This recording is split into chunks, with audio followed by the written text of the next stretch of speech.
अस्सलामुअलैकुम। आप देख रहे हैं डेली बिज़ा। मैं आपका होस्ट मुनीर मेमन एक बार फिर से आपकी खिदमत में हाजिर हूँ।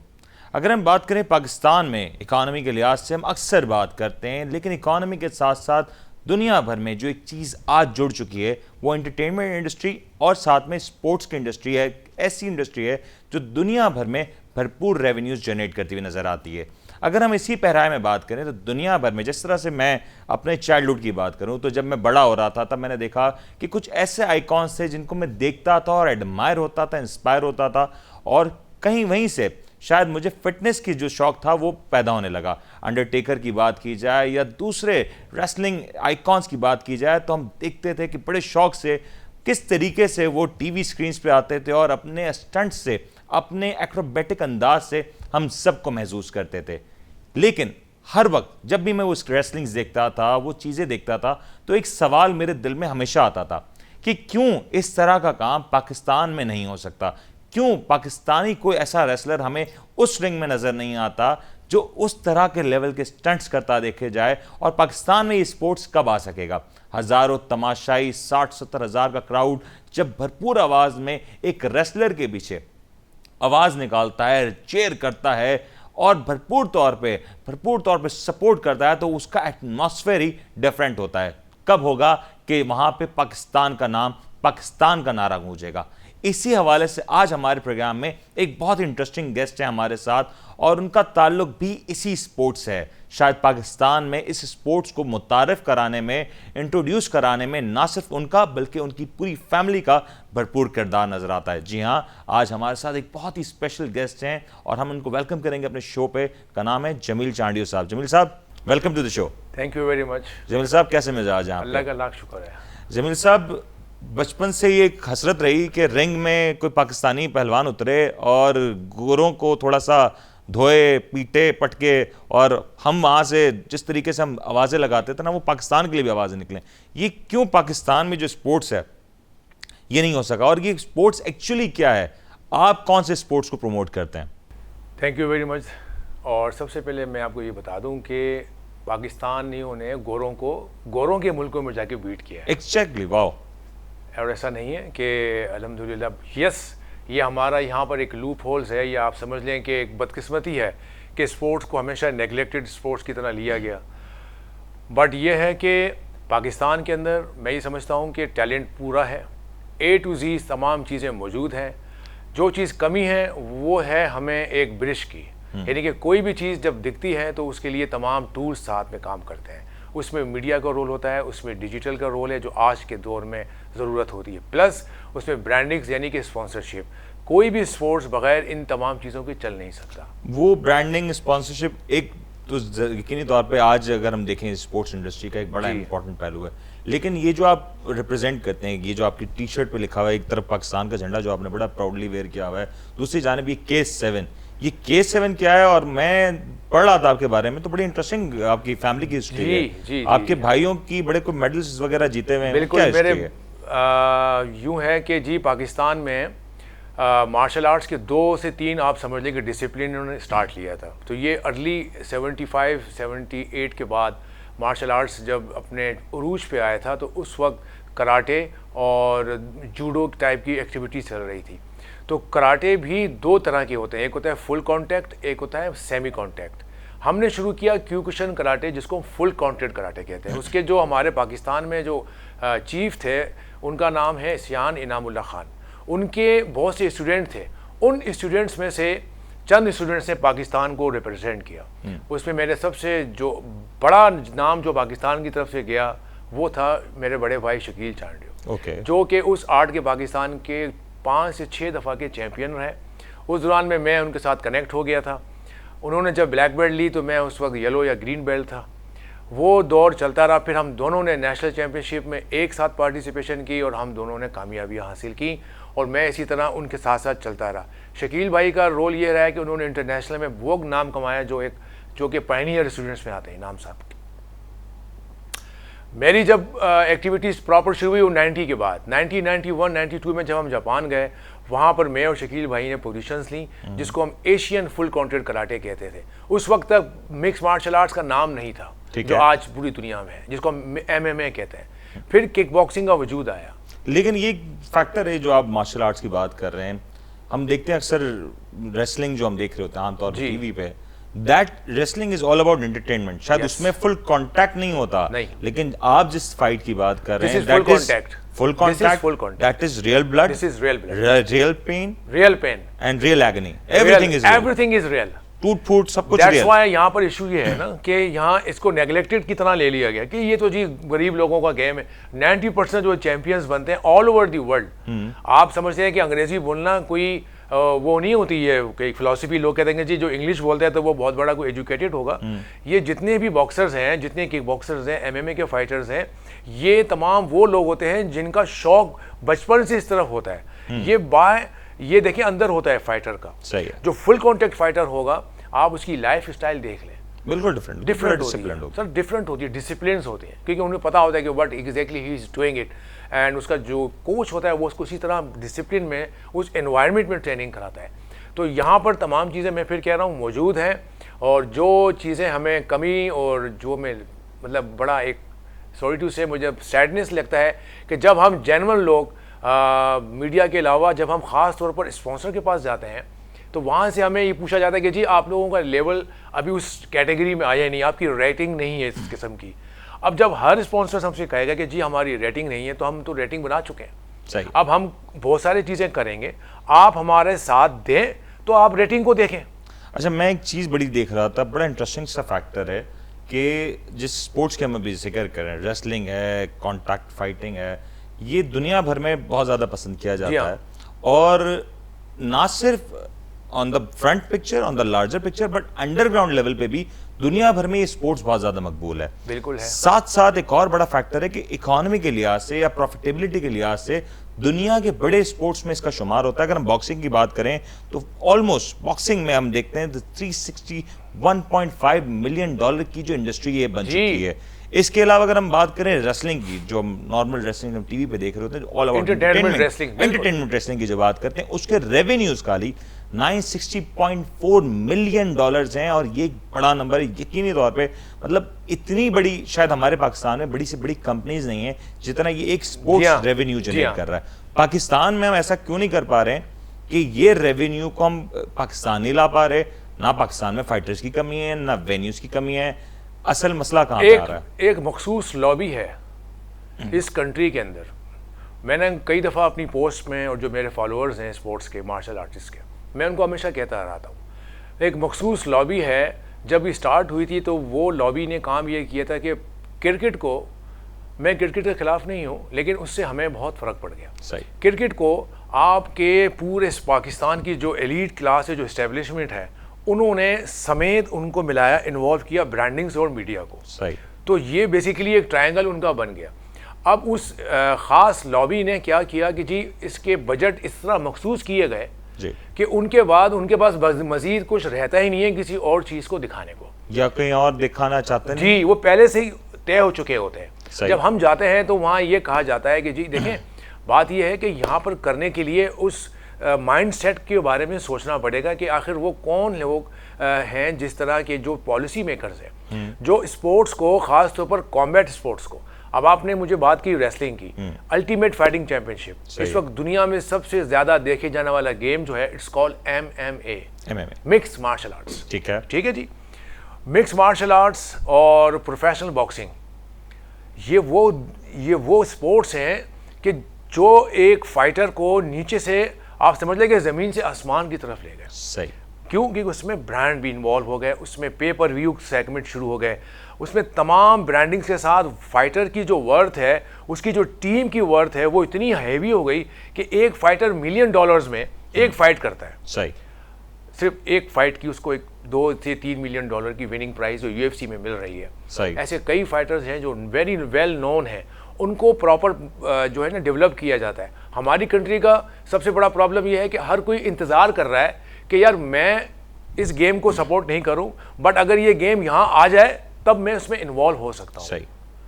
तो ये वेट एंड वॉच ये वेट एंड वॉच की आप पोजीशन भी है। मेरे ख्याल से पाकिस्तान में इस इवेंट को लाए थे, सर इसके बारे में जरूर बात मैं आपको करूंगा। बताऊंगा इसमें। एक छोटा सा ब्रेक लेते हैं, ब्रेक के बाद आते हैं और बात करते हैं कि किस तरीके से पाकिस्तान में जमील साहब इंटरनेशनल फाइटर्स को लाए और वो इवेंट किस तरह का रहा और इस पे रिस्पॉन्स क्या आया। छोटे से ब्रेक के बाद मिलते हैं।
Welcome back. अभी हम जाते जाते एक सवाल छोड़ के गए थे कि पाकिस्तान में ये इवेंट कब हुआ था। जमील साहब जिस तरह से आप कह रहे थे कि पाकिस्तान में आपने एक इवेंट कराया, ये इवेंट कब हुआ, नेक्स्ट इवेंट कब है, उसके बारे में जरूर जानेंगे।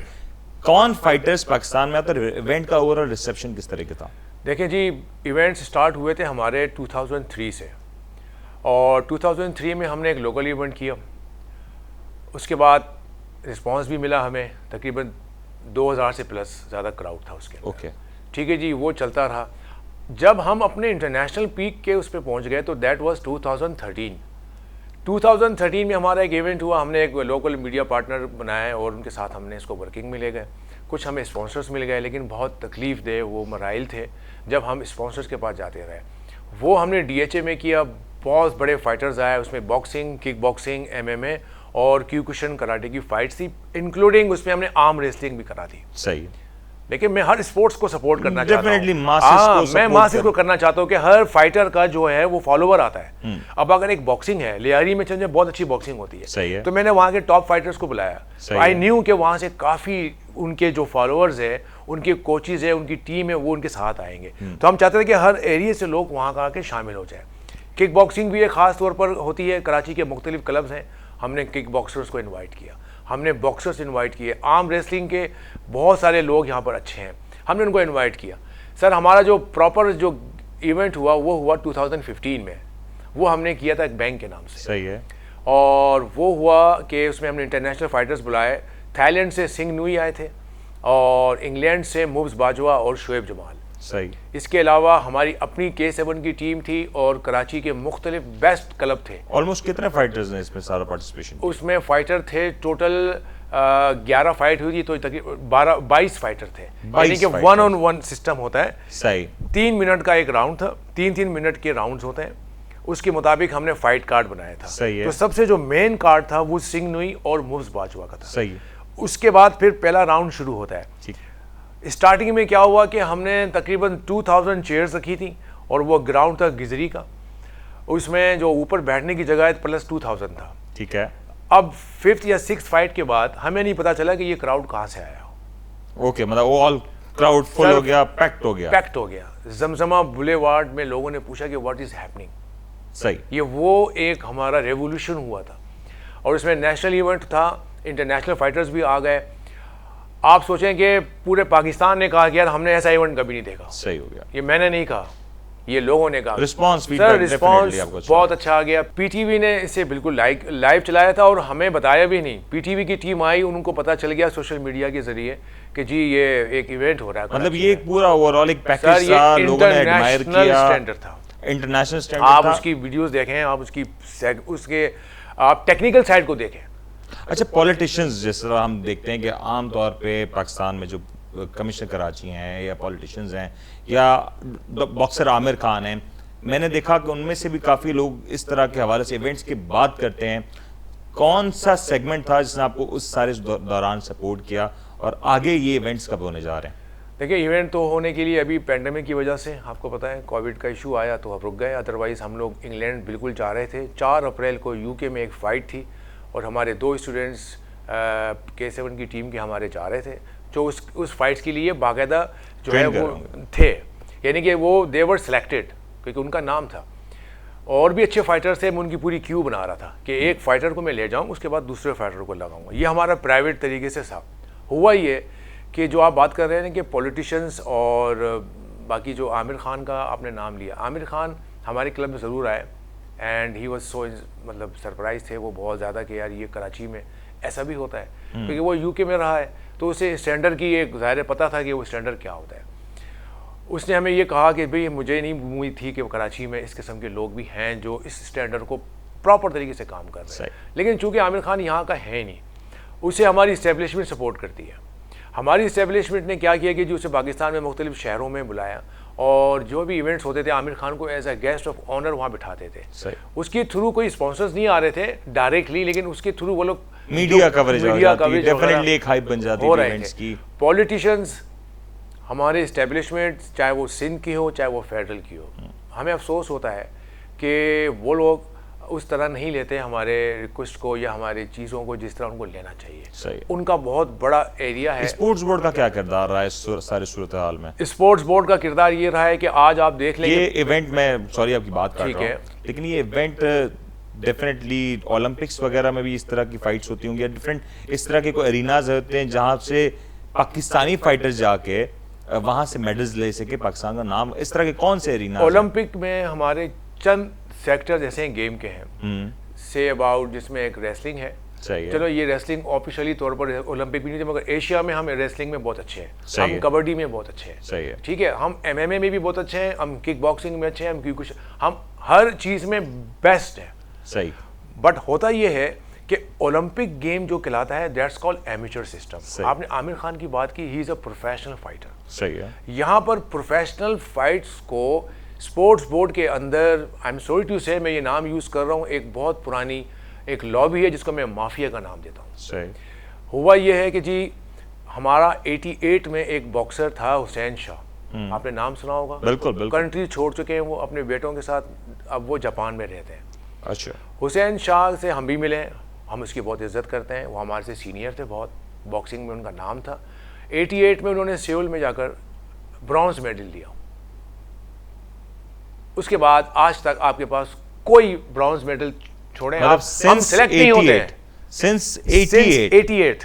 तो सर क्वेश्चन आएगा कि अगर मैं अपनी ऑर्गेनाइजेशन का हेड हूं, 30 साल से ऊपर हो गए, there is no any medal so far, question mark. मतलब इतना आप जैसे आप कह रहे थे कि कैपेसिटी है, कैपेबिलिटी है, फाइटर्स हैं, सब कुछ है, लेकिन 30 साल का कोई छोटा अरसा तो नहीं होता सर। जिसमें ट्रेन का जो इंजन होता है वो पूरी ट्रेन को सर पुल करता है, ठीक है। यहाँ पर हमारा इंजन फेल है।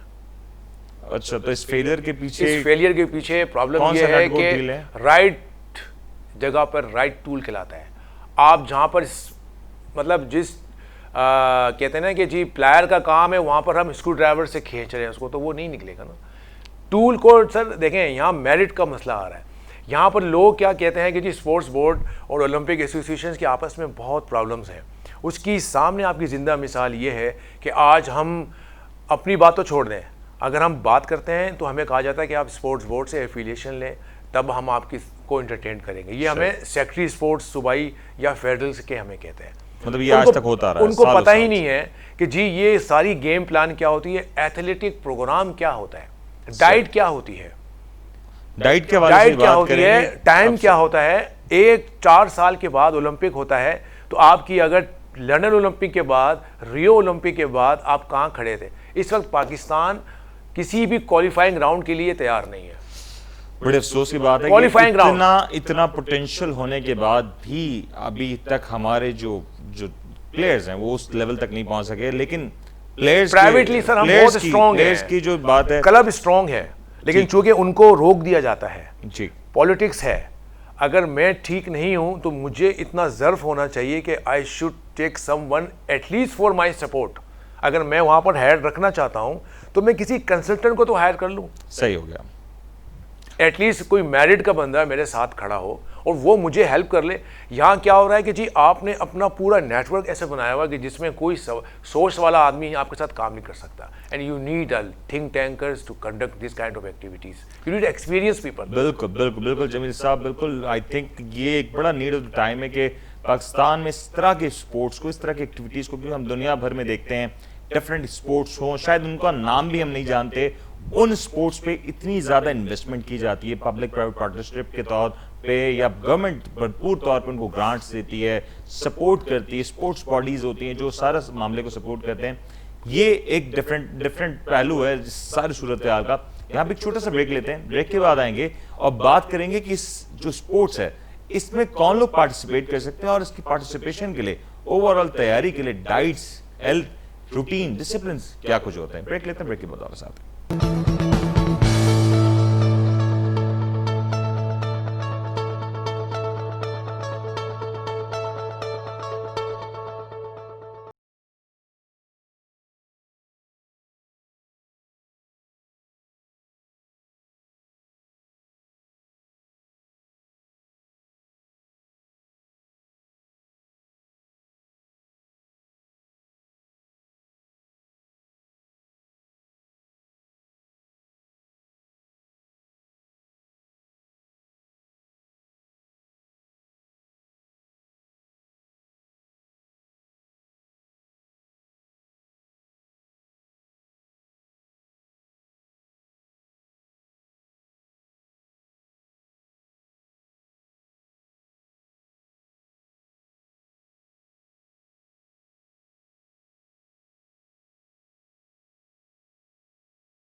Welcome back. अभी हम बात कर रहे थे कि किस तरीके से ये एथलीट्स की ट्रेनिंग होती है।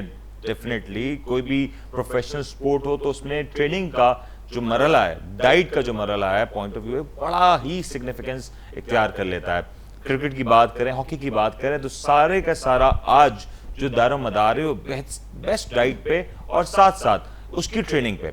जमील साहब, ये जो एथलीट तैयार करते हैं आप लोग, जो खुद आप माशाल्लाह एक well maintained well toned body रखते हैं माशाल्लाह, तो ये इस तैयारी का जो मरहला होता है जी, ये कैसे होता है? और पाकिस्तान में जो मासेस अभी आपको देख रहे हैं, डेफिनेटली वो इस स्पोर्ट्स को किस तरीके से ज्वाइन कर सकते हैं और क्यों करना चाहिए? गुड। देखें, ये शौक, सबसे पहले इसके अंदर शौक होता है, आपका माइंड क्या कहता है, आप अपनी लाइफ में क्या करना चाहते हैं। स्पोर्ट्स को एज अ प्रोफेशन लेना चाहते हैं, स्पोर्ट्स को एज अ अपना फिटनेस कितना लेना चाहते हैं। दो कैटेगरीज होती हैं। जो प्रोफेशनल्स होते हैं वो उसको प्रोफेशनल वे में लेते हैं ताकि उनकी लाइफ इसमें ठीक हो जाए। एक कैटेगरी कहलाती है जो इस स्पोर्ट्स के ज़रिए अपनी फिटनेस, अपना कॉन्फिडेंट, अपना सेल्फ डिफेंस, अपनी स्ट्रेंथ और तमाम वो चीज़ें जो एक प्रॉपर बॉडी, जो ह्यूमन बॉडी को चाहिए होती है, उसमें जब आप ट्रेनिंग करने जाते हैं तो अल्टीमेटली फिर आपको वहाँ डाइट का सबसे पहले सवाल आता है। लोगों को पता होता है कि जी ये ट्रेनिंग ऐसे होती है, लेकिन लोगों को ये नहीं पता हो कि जो हमारी बॉडी है उसको रिक्वायरमेंट्स क्या है, उसमें रेस्ट कितना देना होता है। डाइट के अंदर क्या होता है कि कुछ बॉडीज होती हैं जो नेचुरली फैमिली बैकग्राउंड होता है, जिनकी बल्की बॉडीज कहलाती हैं। सही है। हम उनको फिर बाकायदा तरीके से कहते हैं कि जी आप किस तरह अपनी डाइट प्लान करें। बिल्कुल ठीक। किन लोगों को प्रोटीन ज़्यादा चाहिए और किन लोगों को कार्ब ज़्यादा चाहिए, ठीक हो ये गया। तो हो गया जो फिटनेस के लिए आए। प्रोफेशनल फाइटर्स का और ये भी बताइएगा कि इसमें ओवरऑल जो डेफिनेटली एक्सपेंसेस पर डे हैं। एक्सपेंसेस क्या आते हैं? सर पर आप यूँ समझ लें कि ये एक प्रॉपर इन्वेस्टमेंट है। ठीक है। अच्छा, एक्सपेक्टेशंस क्या होती है कि जी आप लोगों के पाकिस्तान में जी फाइटर्स जो हैं वो इंटरनेशनल को मीटअप नहीं करते। हम प्राइवेटली तौर पर गए, 25 सालों से हमने हर रूल्स में फाइट्स की हैं, और भी अच्छे लड़के हमारे कोयटा, इस्लामाबाद, लाहौर और कराची के अंदर जो बाहर गए हैं, उन्होंने अपने अपने लेवल पर जाके फाइट्स की हैं। अब सोचे कि उन्होंने कामयाबी हासिल की। तो डाइट जो होती है उसमें तमाम चीज़ों को सामने रखना पड़ता है। वेट कैटेगरी आपकी होती है, आपको वेट के साथ डाइट करनी पड़ती है। आपका वेट कब है, यानी कि फाइटर है आप, तो आपका 72 आवर्स बिफोर आपने किस वेट में फ़ाइट करनी है, ताकि आपका जो है वो पोस्टपोन ना हो जाए या उसके ऊपर कोई यानी कि रिजेक्ट ना हो जाए। ठीक है। अच्छा, उससे पहले आपका डिहाइड्रेशन जो होती है बॉडी की, आपने सॉल्ट आपका लेवल कैसा है, शुगर लेवल कैसा है, प्लस प्रोटीन आपको पता होना चाहिए कौन से खाने हैं। बिल्कुल ठीक हो गया। कार्ब्स आपने कितने खाने हैं, ठीक हो। आपकी जो है स्ट्रक्चर किस किस्म का है, आपकी बॉडी में ज़्यादातर जो है वो हाइट के हिसाब से वो बल्की है या वो नेचुरली गुड बॉडी है। सही हो गया। कुछ लोगों को ज़्यादा मेहनत करनी पड़ती है और कुछ लोगों को कम। सही रिजल्ट के लिए मैं बात कर रहा हूँ, लेकिन फाइटर्स के लिए डेली बेसिस के ऊपर आप यूँ समझ लें कि कम से कम अगर आप इसका मंथली चार्ट बना लूँ तो वो एक अच्छा खासा सर अमाउंट बनता है। सही हो गया। लेकिन ये तो प्रोफेशनल्स की बात आ गई या उन लोगों की बात आ गई जो अपनी बॉडी को टोन रखने की शौक रखते हैं जी। लेकिन आजकल हम देख रहे हैं जिस तरीके से हमारे सोसाइटी में फीमेल्स का रुझान जो जॉब पे जा रही हैं, घरों से बाहर निकलती है, वो एक बड़ी तादाद है उन लोगों की। साथ साथ जो बच्चे हैं, हमने देखा कि रिसेंटली बहुत सारे केसेस पाकिस्तान में से हुए जहां पे बच्चों को खास तौर पे टारगेट किया गया। ये जो टेक्निक्स हैं, ये जो स्किल्स हैं, ये खवातीन और बच्चों के लिए कितनी ज्यादा फायदेमंद हो सकती हैं सेल्फ डिफेंस के खास तौर पर? ये हर उस इंसान के लिए फायदेमंद है जो इसको प्रॉपर तरीके से करना चाहे। सही है। देखिए, एक दिन के 2 दिन के सेमिनार से आप कुछ भी नहीं कर सकते हैं। कई लगातार प्रैक्टिस है, लगातार वर्कआउट कंटिन्यू आपने मैंने कहा ना कि मेरा ये एक कॉल है 3 घंटे हफ्ते के, 12 घंटे महीने के। अगर आप अपने आप को नहीं दे सकते तो there is some reason, some issues. अच्छा, बच्चे हो गए हमारे पास माशाल्लाह से बहुत बड़ी तादाद है बच्चों की। 4+ यानी कि 4 साल से लेकर हमारे को 13 ईयर्स तक का एक ग्रुप है जिसको हम प्रॉपर किक बॉक्सिंग की ट्रेनिंग कराते हैं। अब किक बॉक्सिंग को लोग ही समझते हैं कि जी मैं जाके फाइट करना शुरू कर दूंगा, ऐसा है नहीं। हम उनकी स्ट्रेंथ ट्रेनिंग करते हैं, कोऑर्डिनेशन बनती है, उनकी स्ट्रेचेस होती हैं, उनका हार्ट बीट अच्छा खासा स्ट्रॉन्ग करना पड़ता है। तब हम उनको बता देंगे जी अब कैसे आपने स्ट्राइक करनी है। सही है। स्ट्राइक करने के लिए आपके पास प्रॉपर स्टांस होता है, तो वो हम प्रॉपर दिखा देते हैं। अब अगर वो 12-13 के बाद 15 ईयर्स में पहुंच जाता है, अभी भी वो चाइल्ड ही कहलाता है। बिल्कुल सही है। 14 साल तक ना बच्चे में फ़र्क नजर नहीं आता। बिल्कुल सही है। तो वहां तक पहुंचने में हमारे बच्चे माशाल्लाह इतने हो चुके हैं कि दे कैन रिएक्ट।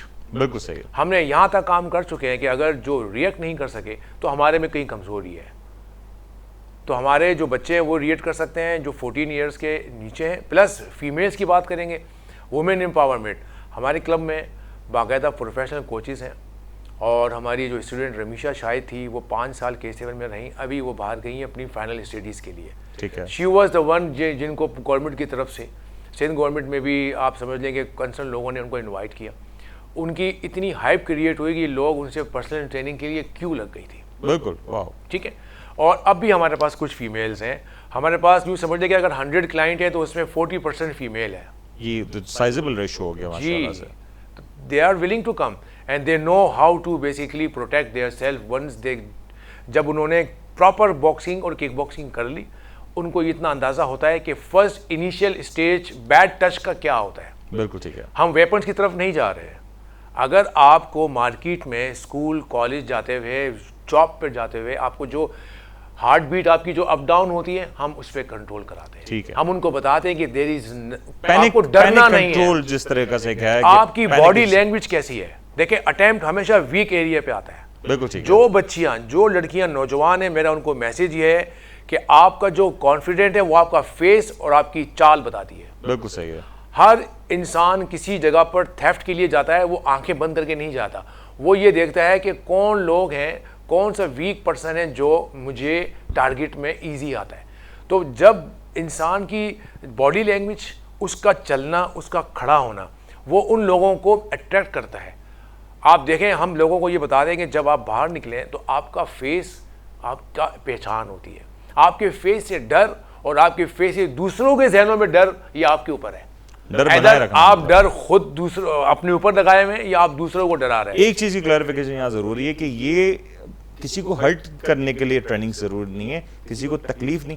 हालांकि ज्यादातर ट्रेनिंग की जरूरत है कि इंसान अपनी मेडिकली अपने आप को स्ट्रांग रखे और किसी भी मुमकिन खतरे, क्योंकि पाकिस्तान में या कराची में रहने वाले आमतौर पर शायद हर शख्स, दूसरा शख्स भी नहीं, हर शख्स स्ट्रीट क्राइम का कहीं ना कहीं शिकार होता है। खवातीन रोजमर्रा जो निकलती हैं, तो अब ये तो अगर जो लोग ट्रेनिंग करना चाहते हैं, आपके पास आना चाहते हैं, सीखना चाहते हैं, हम बताते हैं उनको कि तो ये कहाँ आ सकते हैं, ट्रेनिंग का साइकिल कितना बड़ा होता है, ये जरा अगर बता दें। देखिए, कराची में मुख्तलिफ क्लब्स हैं, हमारे बहुत अच्छे अच्छे दोस्त हैं, हमारे स्टूडेंट्स हैं जिन्होंने अपने अपने क्लब्स खोले हुए हैं। जो हमारे सर्कल की तरफ हैं तो हमारा क्लब जमजमा पे है, गिजरी पे है, और हम इंशाल्लाह एक ब्रांच अपनी और खोल रहे हैं। ठीक है इस वक्त तो तमाम हमारा मैसेज ये है कि अगर वो करना चाहें तो हमसे रुजू कर सकते हैं, हमारे पेज पे आकर हमसे क्वेश्चन कर सकते हैं। वर्कशॉप करवानी हो, सिंगल वर्कशॉप करनी हो, पर्सनल वर्कशॉप करनी हो या ग्रुप वर्कशॉप करनी हो, चाहे वो स्टूडेंट्स हो, यूनिवर्सिटीज़ के हों, कॉलेजेस के हों, या अगर किसी प्राइवेट मल्टीनेशनल्स की जो कंपनी है उनको भी हमने कई दफ़ा वर्कशॉप्स कराई हैं। डिफरेंट लोगों को हमने ये कराई इसी वजह से कि वो उनको बताते हैं कि आप घर से बाहर निकलते हैं तो आपकी बॉडी लैंग्वेज में आपका बैग पकड़ने का अंदाज़, आपका खड़े होने का अंदाज़, ये तमाम चीज़ें मैटर करती हैं। बहुत बहुत शुक्रिया जमील साहब। मैं रियली ये आज का प्रोग्राम हमारी यूथ के लिए खास तौर पे बहुत ज़्यादा इंस्पायरिंग था, क्योंकि हम देख रहे हैं कि जिस तरह से हालिया दिनों में यूथ का जो इंक्लिनेशन है टुवर्ड्स फिटनेस और ख़वातीन का, बच्चों का, जिस तरीके से डिफरेंट ग्राउंड्स में हम देखते हैं बच्चे प्रैक्टिस करते नज़र आते हैं, तो यकीनी तौर पे आज का प्रोग्राम खास तौर पे उस जो कैटेगरी, उस सेक्टर के जो लोग हैं उनके लिए बड़ा इंपॉर्टेंट है। और उम्मीद की जा सकती है कि आने वाले दिनों में जिस तरीके से पाकिस्तान में ये स्पोर्ट्स तरक्की को एक तरस रहा है, पोटेंशियल बहुत नज़र आता है, लेकिन स्टिल गवर्नमेंट की सरपरस्ती का होना, स्पॉन्सर्स का इनकी तरफ आना, ये ज़्यादा से ज़्यादा ज़रूरी है। क्योंकि अनटिल एंड अनलेस हम ज़्यादा से ज़्यादा स्पॉन्सरशिप जनरेट नहीं करेंगे, जब तक हम बेहतर रिजल्ट्स जनरेट नहीं करेंगे, तब तक हम इस स्पोर्ट्स को एक अगले लेवल पे ले नहीं जा सकते। ज़रूरी है कि गवर्नमेंट ऑफिशियल्स, स्पोर्ट्स बोर्ड और दीगर जो ब्रांड्स हैं, बड़े ब्रांड्स हैं, खास तौर पे इस तरह की एक्टिविटीज़ को पाकिस्तान में सपोर्ट करें, प्रमोट करें, ताकि हम एक अच्छी सेफर सोसाइटी की तरफ आगे बढ़ सकें। आज के लिए फ़िलहाल इतना ही। अपने होस्ट में इजाज़त दीजिए, अपना बहुत बहुत ख्याल रखिएगा। अल्लाह हाफ़िज़।